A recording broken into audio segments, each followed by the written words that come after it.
একটা কথা কান খুলে শুনে রাখ, আজকের পর থেকে এ বাড়িতে আমি যা বলবো তাই হবে। আমার কথাই শেষ কথা, ঠিক আছে?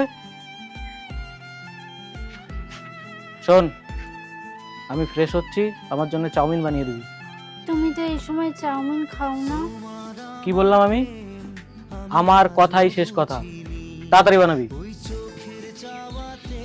পাটা টিপে দে। কেন? কেন মানে? আমি বলেছি না আমার কথাই শেষ কথা, তাড়াতাড়ি টেপ। আমাকে কিছু টাকা দাও না, শপিং করতে যাব। আমি তোমাকে 1 টাকাও দিতে পারবো না। কেন? কেন মানে? ভুলে গেছো? আমি বলেছি না আমার কথাই শেষ কথা, কোনো শপিং টপিং হবে না, যাও। কি রে ওঠ? অফিস যাবি না? ঘুমাচ্ছি। কটা বাজে দেখেছিস?